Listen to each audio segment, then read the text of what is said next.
பாண்டிச்சேரிக்கு trip plan பண்றீங்களா? உங்க பாண்டிச்சேரியில ஃப்ரெண்ட்ஸ் அண்ட் ஃபேமிலியோட வந்து ஸ்டே பண்றதுக்கு ஒரு பிரீமியமான லக்ஸரி வில்லா தான் நம்ம Yash villa. Group stay, couple ஸ்டேக்கு ஏத்த மாதிரி இருக்க இந்த 3 BHK வில்லால இருக்க எல்லா ரூம்ஸ்லயும் ஏசி, டிவி, அட்டாச்ட் பாத்ரூம்னு ஃபுல்லி ஃபர்னிஷ் ஆகி ரொம்ப நீட்டா மெயின்டைன் பண்ணிட்டு இருக்காங்க. தேவைப்பட்டா சமைச்சுக்க கிச்சன்ல எல்லா யூட்டன்சில்ஸும் இருக்கு. அது மட்டும் இல்லங்க, ஆர்டர் பண்ணா homemade food, car and bike ரெண்ட்ஸ்க்கு கூட ரெடி பண்ணி கொடுக்கறாங்க. அது மட்டும் இல்லங்க, வாக்கபிள் டிஸ்டன்ஸ்ல veg and nonveg hotels, KFC chicken and super மார்க்கெட்ஸும் அவைலபிளா இருக்கு. உங்க வீக்கெண்ட இன்னும் வைப் ஆக்குறதுக்கு பிரைவேட் ஸ்விம்மிங் பூலும் இருக்குங்க. கார் பார்க்கிங் வசதியோட இருக்க நம்ம யாஷ் வில்லா பாண்டிச்சேரியோட சென்டர்ல இருக்கிறதுனால இங்க இருந்து 5 கிலோமீட்டர்ஸ்ல எல்லா டூரிஸ்ட் அட்ராக்ஷன்ஸையும் நீங்க ஈஸியா ரீச் பண்ணிடலாம். இன்னும் எங்க வெயிட் பண்ணிட்டு இருக்கீங்க? உடனே கால் பண்ணுங்க 9952421750. உங்க ஸ்டேவை கன்ஃபார்ம் பண்ணிக்கோங்க.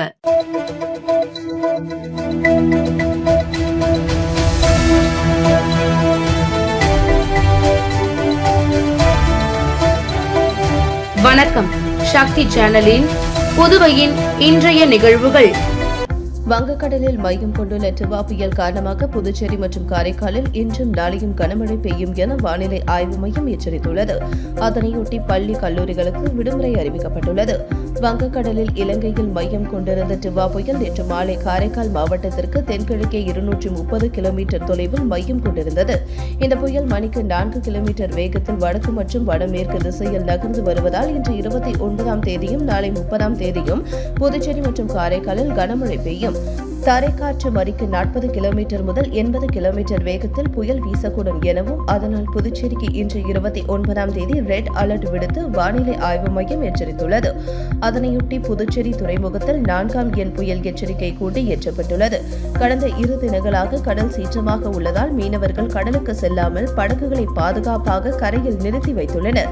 கனமழை எச்சரிக்கையை தொடர்ந்து மாநிலத்தில் உள்ள அனைத்து பள்ளி மற்றும் கல்லூரிகளுக்கு இன்று 29ஆம் தேதி விடுமுறை அளிக்கப்பட்டுள்ளது. மாவட்ட நிர்வாகத்தின் அழைப்பை ஏற்று அரக்கோணத்தில் இருந்து நேற்று புதுச்சேரிக்கு வந்த தேசிய பேரிடர் மீட்பு குழு வீரர்கள் 60 பேரை கலெக்டரை சந்தித்து ஆலோசனை நடத்தினர். அதேபோன்று 30 பேர் கொண்ட தேசிய பேரிடர் குழு இன்று காரைக்கால் செல்கிறது. கட்டுப்பாட்டு அறைகள் துவக்கம் மாவட்ட நிர்வாகம் சார்பில் அனைத்து துறை அதிகாரிகளுடன் இணைந்து நிலைமையை தொடர்ந்து கண்காணித்திட 24 மணி நேரமும் இயங்கக்கூடிய கட்டுப்பாட்டு அறைகள் தொடங்கப்பட்டுள்ளது. புயல் மற்றும் மழை தொடர்பாக தகவல்களை கட்டணமில்லா தொலைபேசி எண்கள் 112 மற்றும் 1070 மற்றும் 1077 ஆகிய எண்களில் தெரிவிக்கலாம் என குறிப்பிடப்பட்டுள்ளது.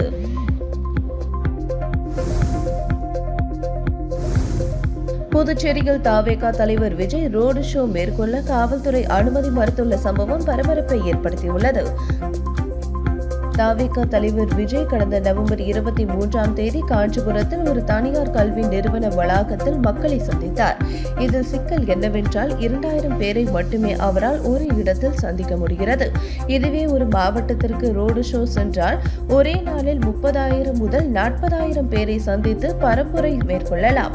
இதனால் தமிழகத்தில் அனுமதி கிடைப்பதற்குள் புதுச்சேரியில் ரோடு ஷோ நடத்தலாம் என திட்டமிட்ட தவேகா அதற்கான பணிகளில் இறங்கியது. இந்த நிலையில் வரும் டிசம்பர் 5ஆம் தேதி அவர் அம்மாநிலத்தில் ரோடு ஷோ நடத்த அனுமதி கேட்டு DGP அலுவலகத்தில் தவேகா சார்பில் மனு அளிக்கப்பட்டது. எனினும் அதற்கு போலீசார் அனுமதி மறுத்துள்ளனர். தொடர்ந்து அனுமதி மறுக்கப்பட்டதும் தவேகா பொதுச் செயலாளர் DGP அலுவலகம் விரைந்துள்ளார். எனினும் அதற்கு போலீசார் அனுமதி மறுத்துள்ளனர். தொடர்ந்து அனுமதி மறுக்கப்பட்டதும் தவேகா பொதுச் செயலாளர் DGP அலுவலகம் விரைந்துள்ளார். எனினும் அங்கு DGP ஊரில் இல்லை என்று அலுவலகம் ஊழியர்கள் கூறியதால் ஏமாற்றத்துடன் அங்கிருந்து வெளியேறினார். இதனால் அடுத்தடுத்து தவேகா தரப்பு சிக்கலில் தவித்து வருகிறது. புதுச்சேரியில் மூதாட்டியிடம் 22 சவரன் நகை மற்றும் பணத்தை திருடி சென்ற ஆந்திராவை சேர்ந்த 2 பெண்களை போலீசார் கைது செய்து சிறையில் அடைத்தனர். புதுச்சேரி குயவர்பாளையம் திருமால் நகரை சேர்ந்தவர் ரங்கநாயகி 78. காசி யாத்திரை செல்வதற்கு முன் தான் வைத்திருந்த 22 சவரன் நகை மற்றும் ரூபாய் 1.10 லட்சம் பணத்தை நெல்லித்தோப்பில் உள்ள குடும்ப நண்பர் பாத்திமாவிடம் கொடுத்துவிட்டு சென்றார்.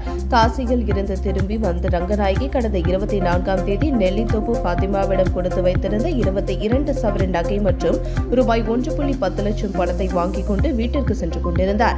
அப்போது நெல்லித்தோப்பு சிக்னலில் சாலையை கடப்பதற்காக காத்துக் கொண்டிருந்தார். அங்கு கைக்குழந்தையுடன் வந்த இரு பெண்கள் சாலையை கடக்க உதவி செய்வதாக கூறி ரங்கநாயகி ஜோல்னா பையில் வைத்திருந்த நகை பையை திருடி சென்றனர். இதுகுறித்து ரங்கநாயகி அளித்த புகாரின் பேரில் உருளையன்பேட்டை போலீசார் வழக்கு பதிந்து சம்பவ இடத்தில் இருந்த சிசிடிவி பதிவுகளை ஆய்வு செய்தனர். அதில் ரங்கநாயகியிடம் திருடிய 2 பெண்களின் மொபைல் சிக்னலை வைத்து ஆய்வு செய்ததில் இருவரும் ஆந்திர மாநிலம் சித்தூர் மாவட்டம் குப்பம் மண்டல் மல்லனூரில் இருப்பதும் இருவரும் திருமலேஷ் மனைவிகள் சாரதா 32 வள்ளி 30 என்பது தெரியவந்தது. எஸ்பி ஸ்ருதி உத்தரவின் பேரில் inspector Karthikeyan, sub inspector Govindarajan மற்றும் போலீசார் ஆந்திராவுக்கு விரைந்து இருவரையும் கைது செய்து நேற்று முன்தினம் புதுச்சேரிக்கு அழைத்து வந்து விசாரித்தனர். அதில் மூதாட்டியிடம் திருடிய நகைகளை புரோக்கர் மூலம் ரூபாய் 15 லட்சத்திற்கு விற்று அந்த பணத்தை செலவு செய்து வந்தது தெரியவந்தது. அவர்களிடம் இருந்து ரூபாய் 7 லட்சம் ரொக்கத்தை போலீசார் பறிமுதல் செய்தனர். இருவரையும் நீதிமன்றத்தில் ஆஜர்படுத்தி காலாப்பட்டு சிறையில் அடைத்தனர். டிவா புயல் காரணமாக பாதிக்கப்பட்ட இலங்கைக்கு தேவையான உதவிகளை வழங்க முன்வந்துள்ள பிரதமருக்கு முதல்வர் ரங்கசாமி நன்றி தெரிவித்துள்ளார். இதுகுறித்து அவர் வெளியிட்டுள்ள அறிக்கையில், இலங்கையில் டிவா புயல் காரணமாக ஏற்பட்ட கனமழை, வெள்ளம் மற்றும் நிலச்சரிவில் சிக்கி பலர் உயிரிழந்தனர். மேலும் பலர் காயமடைந்துள்ளதாக வரும் செய்தி மிகுந்த துயரத்தை அளிக்கிறது. இக்கட்டான நேரத்தில் இலங்கை மக்களின் துயரத்தில் பங்கேற்று அண்டை நாடுகளுக்கான முன்னுரிமை கொள்கையின்படி இலங்கைக்கு தேவையான உதவிகளை வழங்க முன்வந்துள்ள பிரதமர் நரேந்திர மோடிக்கு நன்றி தெரிவித்துக் கொள்கிறேன். மேலும் உயிரிழந்தோரின் குடும்பங்களுக்கு எனது ஆழ்ந்த இரங்கலை தெரிவித்துக் கொள்வதோடு காயமடைந்தவர்கள் விரைவில் நலம் பெற இறைவனை பிரார்த்திக்கிறேன் என குறிப்பிடப்பட்டுள்ளது.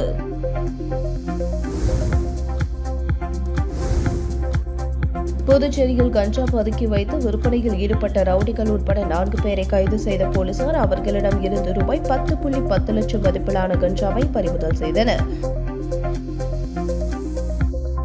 புதுச்சேரி தவளக்குப்பத்தில் கஞ்சா பதுக்கி வைத்து மாணவர்களுக்கு விற்பதாக வந்த புகாரின் பேரில் சிறப்பு அதிரடிப்படை போலீசார் நேற்று சோதனை மேற்கொண்டனர்.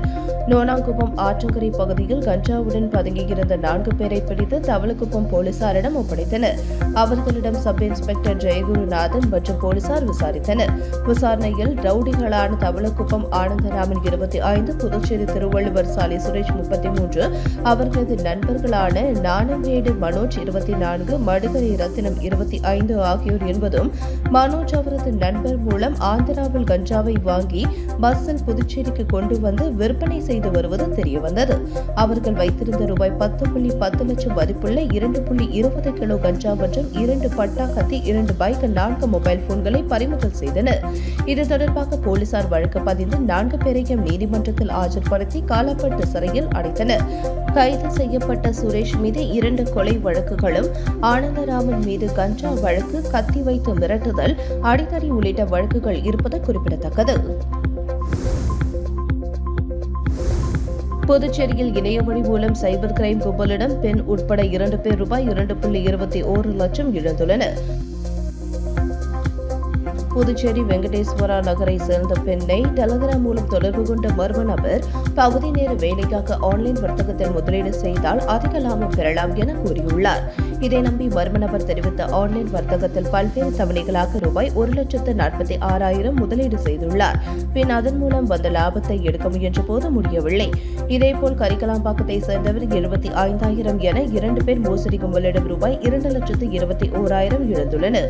புகார்களின் பேரில் சைபர் கிரைம் போலீசார் வழக்கு பதிந்து விசாரித்து வருகின்றனர்.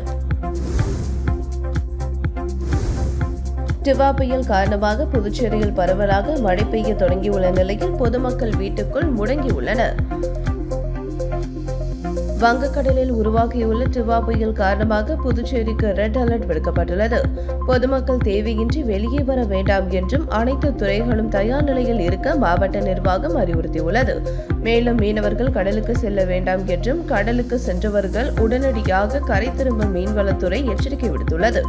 அரக்கோணத்தில் இருந்து 60 பேர் கொண்ட மீட்பு படை குழு புதுச்சேரி வந்துள்ளது. மேலும் புயல் காரணமாக பள்ளி மற்றும் கல்லூரிகளுக்கு இன்று விடுமுறை அளிக்கப்பட்டுள்ளது. இந்த நிலையில் இன்று காலை காலை முதல் வானம் மேகமூட்டத்துடன் இருந்த நிலையில் கடந்த 1 மணி நேரமாக புதுச்சேரி முழுவதும் பரவலாக மழை பெய்து வருகிறது. முத்தியால்பேட்டை, ராஜ்பவன், உப்பளம் உட்பட்ட நகர பகுதிகள் மற்றும் கிராமப்புறங்களில் மிதமான மழை பெய்து வருகிறது. இதனால் வாகன ஓட்டிகள் மிகவும் அவதி அடைந்துள்ளனர். மழை மற்றும் புயல் எச்சரிக்கை காரணமாக பொதுமக்கள் வீட்டிற்குள்ளேயே முடங்கியுள்ளனர். தாழ்வான பகுதிகளில் மழைநீர் சூழ்ந்ததால் அவற்றை வெளியேற்ற ராட்சத ஜெனரேட்டர் இயந்திரங்கள் முன்னேற்றத்திற்காக நிறுத்தப்பட்டுள்ளன. தட்டாஞ்சாவடி தொகுதியில் இலவச மனைப்பட்டா வழங்க வலியுறுத்தி சேது செல்வம் தலைமையில் தொகுதி மக்கள் ஆர்ப்பாட்டத்தில் ஈடுபட்டனர். புதுச்சேரி தட்டாஞ்சாவடி தொகுதியில் புதுப்பேட்டை, வேலன் நகர், கவுண்டன்பாளையம், சுப்பையா நகர் உள்பட பல்வேறு கோயில் மனைகளில் வசிக்கும் மக்களுக்கு இலவச மனைப்பட்டா வழங்க வலியுறுத்தி சேது செல்வம் தலைமையில் கண்டன ஆர்ப்பாட்டம் கொக்கு பார்க் அருகே நடைபெற்றது. இதில் தட்டாஞ்சாவடி தொகுதியைச் சேர்ந்த முக்கிய நிர்வாகிகள் மற்றும் 100க்கும் மேற்பட்ட பொதுமக்கள் கலந்து கொண்டு கோரிக்கைகளை வலியுறுத்தி கண்டன கோஷங்களை எழுப்பினர். டிவா புயலால் மோசமான வானிலை காரணமாக புதுச்சேரியில் இருந்து அனைத்து விமான சேவைகளும் ரத்து செய்யப்பட்டன. புதுச்சேரி விமான நிலைய இயக்குநர் ராஜசேகர ரெட்டி வெளியிட்டுள்ள செய்திக்குறிப்பில், ஹைதராபாத்தில் காலை 11:50 மணிக்கு புறப்பட்டு மதியம் 1:45 மணிக்கு புதுச்சேரி வந்தடையும் விமானம் புதுச்சேரியில் மதியம் 2:05 மணிக்கு புறப்பட்டு மதியம் 3:30 மணிக்கு பெங்களூரு சென்றடையும் விமான சேவை, பெங்களூரில் மதியம் 3:10 மணிக்கு புறப்பட்டு மாலை 4:20 மணிக்கு புதுச்சேரி வந்தடையும் விமானம் புதுச்சேரியில் மாலை 5:15 மணிக்கு புறப்பட்டு இரவு 7 மணிக்கு ஹைதராபாத் சென்றடையும் விமான சேவைகள் அனைத்தும் டிவா புயலால் மோசமான வானிலை காரணமாக ரத்து செய்யப்படுகின்றன. புதுச்சேரியில் பூதாகரமாக வெடித்துள்ள போலி மருந்து விவகாரம் தொடர்பாக 3ஆம் நாளாக நேற்று திருப்புவனையில் உள்ள மருந்து கம்பெனியில் சிபிசிஐடி போலீசார் அதிரடி சோதனை மேற்கொண்டது பரபரப்பை ஏற்படுத்தியுள்ளது. சன் பார்மசி நிர்வாகம் தங்கள் நிறுவன மருந்துகள் புதுச்சேரியில் போலியாக தயாரிப்பதாக அளித்த புகாரின் பேரில் சிபிசிஐடி போலீசார் வழக்கு பதிந்து விசாரணை நடத்தினர். அதில் கிடைத்த தகவலின் பேரில் போலி லைசன்ஸ் எடுத்துக் கொடுத்தது தொடர்பாக காரைக்குடியை சேர்ந்த 2 கைது செய்தனர். போலி மருந்துகள் தயாரித்த மதுரையை சேர்ந்த ராஜா என்பவரை தேடி வருகின்றனர். இந்த நிலையில் கைது செய்யப்பட்ட 2 காவலில் எடுத்து விசாரணை நடத்தியதில் போலி லைசன்ஸை பயன்படுத்தி புதுச்சேரியில் 10 இடங்களில் போலி மருந்து தயாரித்தது தெரியவந்தது. அதன் பேரில் குருமாம்பேட் மற்றும் மேட்டுப்பாளையம், தொழிற்பேட்டையில் உள்ள 3 குடோன்களில் அதிரடி சோதனை நடத்தி ரூபாய் 40 கோடி மதிப்புள்ள போலி மருந்து மற்றும் இயந்திரங்களை பறிமுதல் செய்தனர். தொடர்ந்து 3 குடோன்களுக்கும் நேற்று முன்தினம் இரவு சீல் வைத்தனர். இந்த நிலையில் 3ஆம் நாளான நேற்று இவ்வழக்கு தொடர்பாக திருப்புவனையில் இயங்கி வரும் லார்வன் பார்மசூட்டிகல்ஸ் மருந்து கம்பெனியில் இன்ஸ்பெக்டர் பாபுஜி தலைமையில் மருந்து தர கட்டுப்பாட்டு அதிகாரி ஜெனிஃபர் தலைமையிலான குழுவினர் அதிரடியாக சோதனை மேற்கொண்டனர். இந்த சோதனை நேற்று இரவு 9 மணிக்கு மேல் நீடித்தது. இந்த சோதனை இன்றும் தொடரும் என போலீசார் கூறினர். கரும்புலிகள் ஆதித்ய அறக்கட்டளையின் திறப்பு விழாவை முன்னிட்டு இரத்த தான முகாம் நடைபெற்றது. விடுதலை புலி இயக்கத்தின் தலைவன் பிரபாகரன் பிறந்தநாளை முன்னிட்டு கரும்புலிகள் ஆதித்ய அறக்கட்டளை நிறுவப்பட்டது. அறக்கட்டளையின் திறப்பு விழாவை முன்னிட்டு பல்வேறு நலத்திட்ட உதவிகள் மற்றும் அன்னதானம் 1000 பேருக்கு வழங்கப்பட்டது. மேலும் கரும்புலிகள் ஆதித்ய அறக்கட்டளை தொடர்ந்து சமூக நலப்பணிகளை மேற்கொண்டு வருகிறது. ஏழை எளிய மக்களுக்கு உதவி செய்வது, கல்வி மற்றும் மருத்துவ உதவிகளை வழங்குவது, சுற்றுச்சூழல் பாதுகாப்பு போன்ற பல்வேறு பணிகளில் அறக்கட்டளை ஈடுபட்டுள்ளது. கரும்புலிகள் ஆதித்ய அறக்கட்டளை தொடர்ந்து சமூக நல பணிகளை மேற்கொண்டு வருவதற்கும் ஏழை எளிய மக்களுக்கு உதவி செய்வதற்கும் பொதுமக்கள் தங்கள் ஆதரவை வழங்க வேண்டும் என்று அறக்கட்டளை சார்பில் கேட்டுக் கொள்ளப்படுகிறது. மேலும் அறக்கட்டளையின் திறப்பு விழாவை முன்னிட்டு புதுவை கோரிமேட்டில் உள்ள ஜிப்மர் மருத்துவமனை வளாகத்தில் 100க்கும் மேற்பட்ட இளைஞர்கள் இரத்த தானம் வழங்கினார்கள். உங்கள் சக்தி சேனலின் புதுவையின் அன்றாட நிகழ்வுகளை உடனுக்குடன் தெரிந்து கொள்ள சக்தி சேனல் புதுச்சேரி யூடியூப் சேனலை சப்ஸ்கிரைப் செய்து கொள்ளுங்கள். மறக்காமல் பெல் பட்டனையும் கிளிக் பண்ணுங்க, ஷேர் பண்ணுங்க, லைக் பண்ணுங்க. உங்கள் சக்தி சேனல்.